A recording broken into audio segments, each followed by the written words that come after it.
Garuda Purana, Life After Death.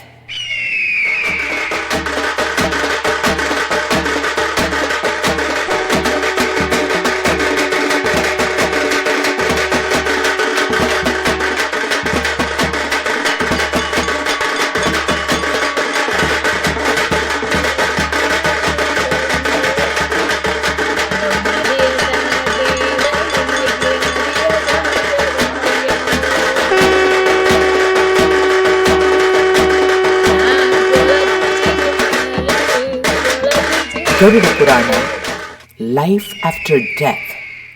On this chapter 3 of Garuda Purana, we will be covering about the importance of Darba or Darba grass, and also about ear or black sesame seeds after a person dies on this earth in his death ceremonies. Garuda asks several questions to Krishna on death, and Krishna patiently clarifies all his doubts on this chapter. This series will deal briefly on the answers Krishna provided to Garuda. When a person dies, the dead body or the corpse should be cleansed with a mixture of water and cow dung, and Darba grass should be spread, and the body should be placed on top of the Darba grass. If this is not done correctly, evil spirits will enter the body. Also, after a person's death, the body should be placed only on the ground and not on a bed, table, or on any elevated platforms. A circle should be drawn around the dead body, and drawing the circle means Brahma, Vishnu, Shiva, Goddess Lakshmi, and Agni, the god of fire, would all enter into the circle to be with the deceased, protecting the body. If this circle is not drawn, the soul belongs to the corpse does not get a proper for his rebirth and remains as a ghost which lives on the air for a very long time.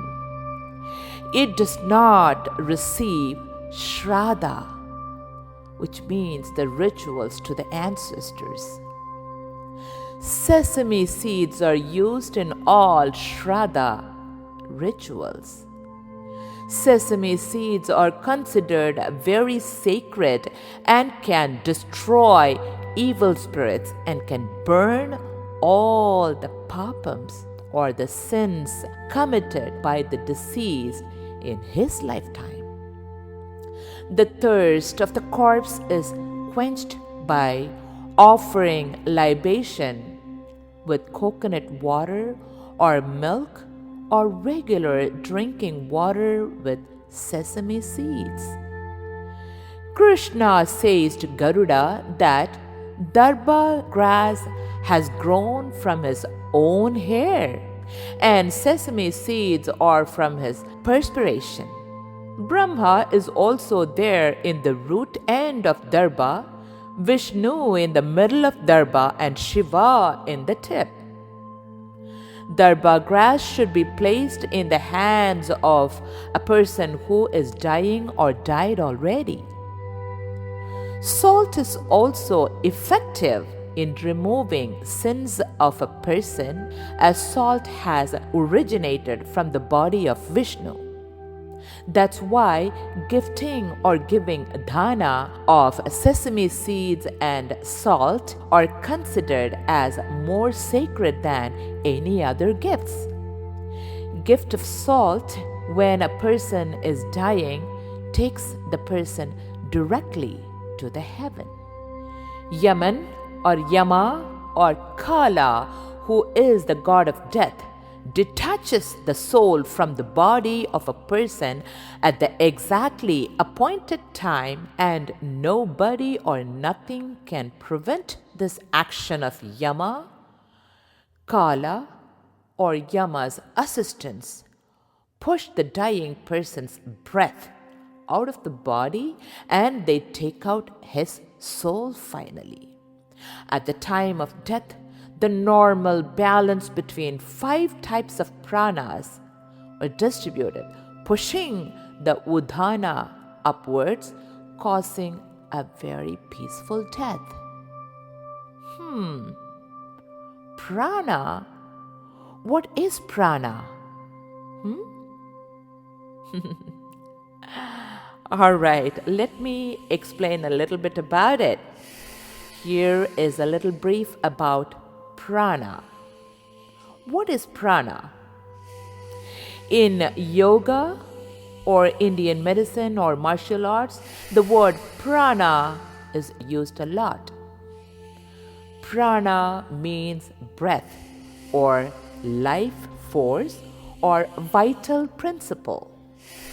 There are 5 types of pranas and they are called prana, apana, udhana, samana and vyana. The first one, prana, breath from the chest and head. The second one, apana, means breath from the pelvis. The third one, udhana, breath from the throat. Fourth one, samana, breath from the navel. And the fifth one, vyana, breath from the whole body. The 5 pranas consist of 5 other upaprana or sub-pranas known as Naga, Kurma, Devadatta, Krikala and Dhananjaya. As I mentioned earlier, at the time of death, the normal balance between the 5 main pranas and 5 of the upapranas are disturbed, pushing the udhana upwards, causing a peaceful death to a person. A peaceful death happens only for those who are devoted to his Lord and lived a righteous life during his lifetime. Those who had always spoken the truth, had great faith in his God, and always followed the virtuous and righteous path also die peacefully. Those who spoke lies, had worse devotion to his gods, preached wrongfulness and ignorance, gossiped or talked bad and ill about others, and abused his Vedas and Shastras, die a very bad death.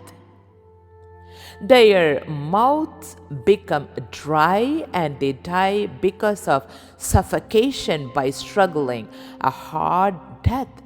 Their death would be very violent, explains Garuda Purana. The souls of those who have committed sins during their lifetime spend equal amount of time in hell. Here, soul does not mean Brahman, but the casual and subtle body encasing the soul. A soul is called Jiva when it is covered by casual and subtle body.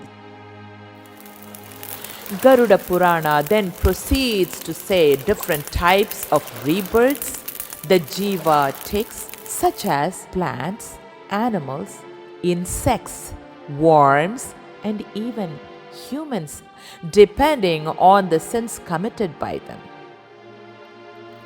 After their death, they all go to hell.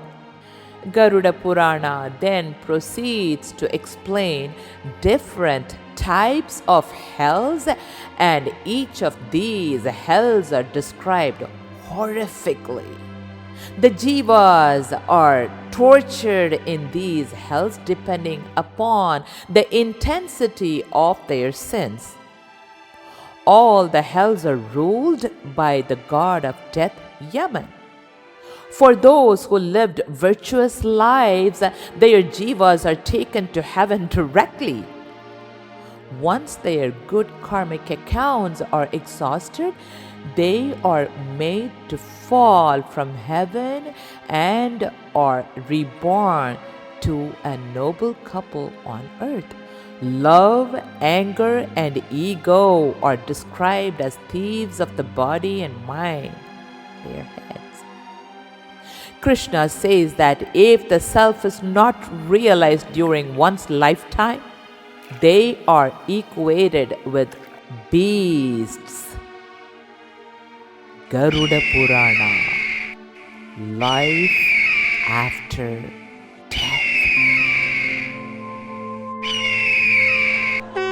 Watch every episode to find out more about the purpose of your existence in this birth, reasons for your previous births, and what will be the meaning of our lives after we complete this birth after death.